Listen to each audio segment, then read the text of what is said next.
Hola, muy buenas tardes para todos. Nos volvemos a encontrar por este medio. Ya solamente las únicas salidas que tengo son este martes y este miércoles. Ya el jueves espero estar con ustedes para que ya conversemos muy bien de todo lo que sigue en el programa y de revisar si podemos hacer una clase presencial extra. El día de hoy vamos a hablar un poquitico de el flujo de caja libre. Y el flujo de caja libre es muy importante porque es esa aplicación que hace que siempre tengas en cuenta cosas del estado de resultados como también del balance general. Y ese flujo de caja libre es súper importante porque es que la mayoría de empresarios siempre está pensando, pero pues o sea, el estado de resultados me dice cosas que en realidad tal vez ni se hicieron. ¿Por qué? Porque el estado de resultados pues obviamente te muestra es lo que se causó. Entonces, en ese orden de ideas, puede que tú hayas vendido 1.000 millones de pesos en un año, pero resulta que solamente vendiste de contado 800 millones de pesos. Los otros 200 millones de pesos quedaron pendientes para el siguiente punto. Entonces, eso va haciendo que el empresario se desespere porque no tiene control sobre lo que está pasando. Y sobre el balance general, pues siempre lo ha visto como un tema donde mira qué es lo que tienen activos, esos activos si son de parte de los acreedores o si son de parte de los propietarios del patrimonio. Entonces, en realidad, pues esas son las cosas que revisa pues el propietario o el dueño de un negocio, o la junta directiva del mismo negocio, pero realmente muchas veces no se puede fijar como realmente cómo es la operación real del negocio, y para eso es que se utiliza el flujo de caja libre. El flujo de caja libre es realmente el flujo con el que se deberían tomar decisiones en una empresa. ¿Y por qué digo esto? Porque normalmente en muchas empresas se toma decisiones es con el estado de resultados y con la cuenta que dice ahí utilidad neta. Y con la utilidad neta es que toman los resultados los empresarios. Y resulta que la utilidad neta, pues muchas veces, tengan en cuenta esto. Las juntas, pues las asambleas, mejor, las asambleas se reúnen mínimo una vez al año, legalmente, ¿cierto? Y se reúnen a principio del año. Y se reúnen a principio de año es porque tienen que decretar cuánto se van a pagar de dividendos y qué van a hacer con la plata que recogieron en la empresa. Esa reunión generalmente tiene plazo para hacerse hasta el 31 de marzo del año siguiente a la fecha del año fiscal. Entonces pongo un ejemplo. Ahorita en 2018, desde el 1 de enero hasta el 31 de marzo había plazo para reunirse las asambleas de cualquier copropiedad o de cualquier sociedad. Se tenían que reunir antes del 31 de marzo para decretar y para revisar lo que pasó en el año anterior, en el año 2017. Entonces miren que empezando desde ese punto ya hay, pues porque la mayoría de empresas lastimosamente se van reuniendo es en marzo, a finales de marzo, y eso tiene un toque, y es que el contador en marzo usted no lo puede ni oler porque está presentando estados de resultados de muchísimas partes, porque la mayoría se las pide pues antes de cumplirse el plazo. Y en esa asamblea entonces van a tomar decisiones de la plata que quedó en el año anterior. Entonces, si de utilidad neta yo tengo que me quedaron 20 millones de pesos, ya han pasado dos cosas. Número uno, o que esa plata no haya entrado, porque se tuvieron muchas ventas a crédito. Eso es un escenario. O número dos, ya entró y esa plata ya se gastó, porque generalmente la utilidad pues queda en algo muy gastable como la caja o como los bancos, y entonces ahí puede pasar que usted se gastó absolutamente toda su utilidad neta. Entonces cuando va a tomar decisiones al respecto, pues obviamente ya no hay plata de dónde sacar. Pues de hecho muchos empresarios entonces empiezan a decir, vení, entonces vamos a repartir dividendos, y si nos ganamos 20 millones de pesos y somos dos socios, entonces reparta 10 y 10 de una vez. Y puede, vuelvo y repito, que esa plata no haya entrado, o puede que esa plata ya se haya gastado. Entonces, muchas veces, y pasa en muchas empresas, y hablo de empresas pequeñas y grandes, pueden reportar, pueden tomar las asambleas decisiones como igual repartamos dividendos, así estemos perdiendo. De hecho, así fueron varias empresas que se quebraron, entre ellas, si mal no estoy, General Motors, que lo que pasaba con General Motors, que es uno de los grandes generadores de empleo de los Estados Unidos, pues una de las grandes generadoras de empleo de los Estados Unidos, que en algún momento tomaban las decisiones de que tenían una rentabilidad del activo de una cantidad y que inclusive el reparto de dividendos era mucho más grande que esa tasa de rentabilidad del activo. Entonces estaban sacrificando esa rentabilidad del activo pagando dividendos a sus socios. Y eso fue una práctica muy criticada en varias empresas de Estados Unidos, porque no fue la única, pero que la gente se preguntaba de dónde sacan el dinero si supuestamente el tema acá es que la rentabilidad no dio, y como si la rentabilidad no da, cómo se está pagando un dividendo tan alto. Eso ocurrió muchísimas veces en Estados Unidos, que sin tener la utilidad igual otorgaban pues dividendos. Y lo mismo está pasando entonces cuando nosotros revisamos el estado de resultados, vemos la utilidad neta. La utilidad neta, vuelvo y repito, es un dinero que puede que esté, puede que no esté dentro de la empresa, y que si tomas decisiones, por ejemplo, como repartir toda la utilidad entre los socios, pues número uno, lo que estás haciendo es comiéndote la empresa, pues porque no vas a guardar para reinvertir nuevamente, para hacer negocios más grandes. Número uno, entonces te estás comiendo la empresa. Aquí también, pues, además de comerte la empresa, número dos, pues, ni siquiera sabes si vas a repartir lo que realmente se puede repartir o no, que ese segundo punto es bien delicado, porque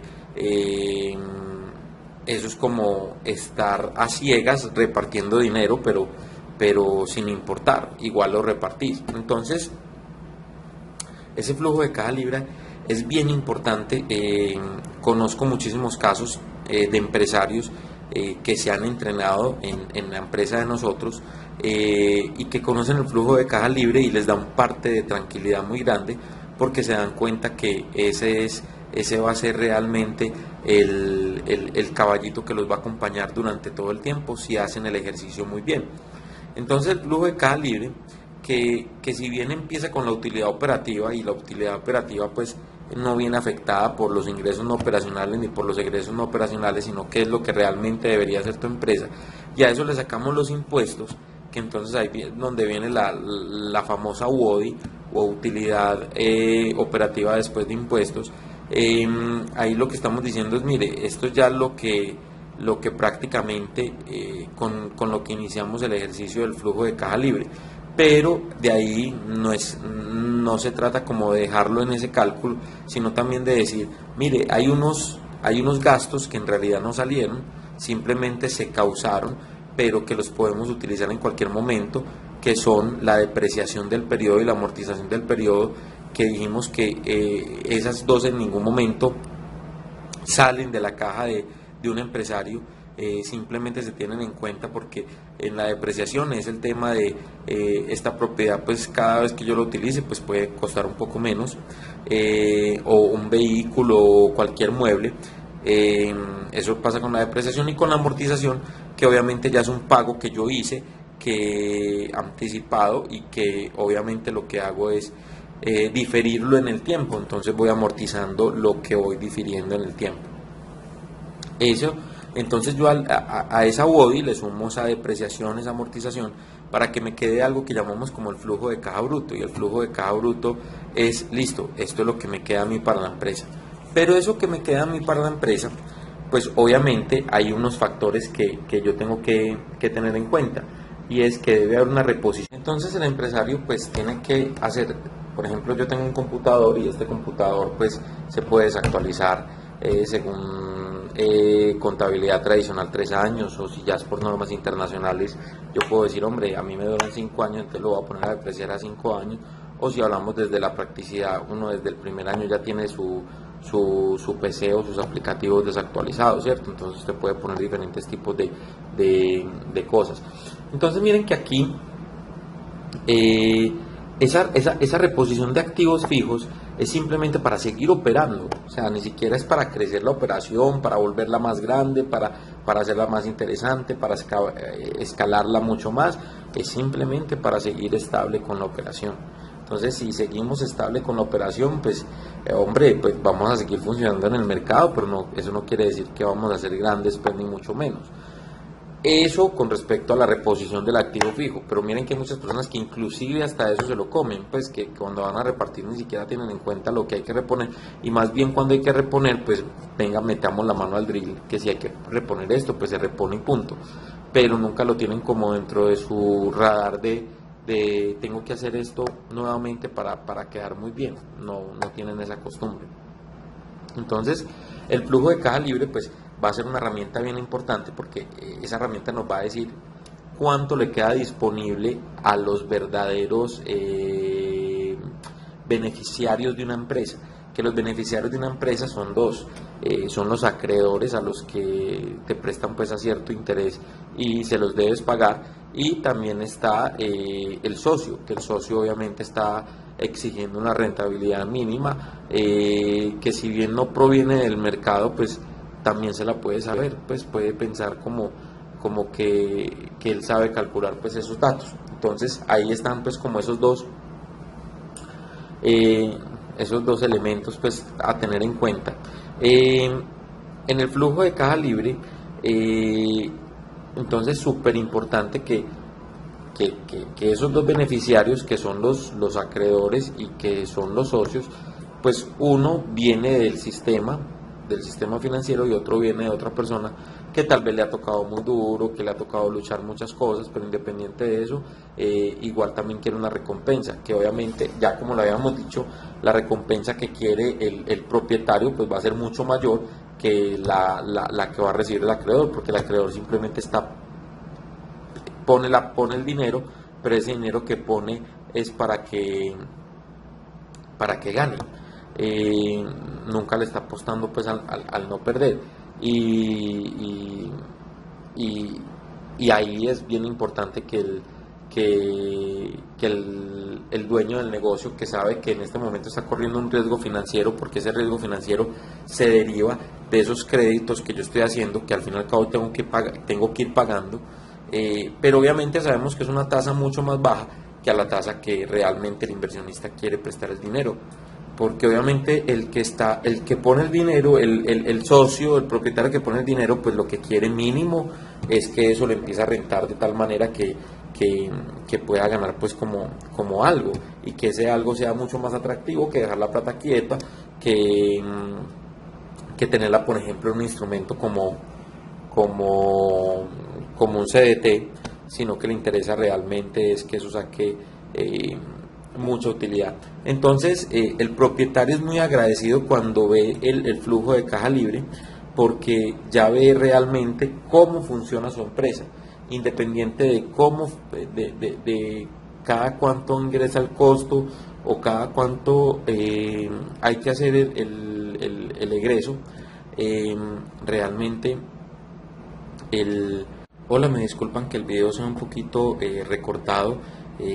Voy a mandar entonces 3 videos, y este también va a ser muy cortico, porque la memoria me está jugando una mala pasada y me está diciendo que necesito más espacio. Entonces sí, entonces ya el empresario es muy agradecido, porque sabe en realidad cómo fluye su dinero, independiente de cuándo le va a ingresar sus facturas y de cómo le salen sus egresos, sino que ya sabe realmente cómo es su comportamiento en el negocio. Y obviamente si lo llevamos pues como a resolver cada uno de estos ítems, pues él va a estar muy agradecido.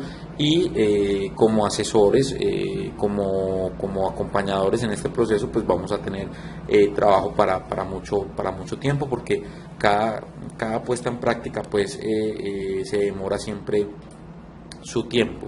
Entonces el flujo de caja libre inclusive es bien importante, porque muchas entidades bancarias lo que piden es ese acompañamiento del flujo de caja libre. Ni siquiera pues además de pedirte el estado de resultados y el balance general, pero lo que más miran es el flujo de caja libre, porque de ahí saben si de verdad tienen los recursos para cumplir o no con ese crédito. Entonces el flujo de caja libre es bien importante, es otro de los macroinductores, porque nos da realmente si la empresa está generando valor o no está generando valor.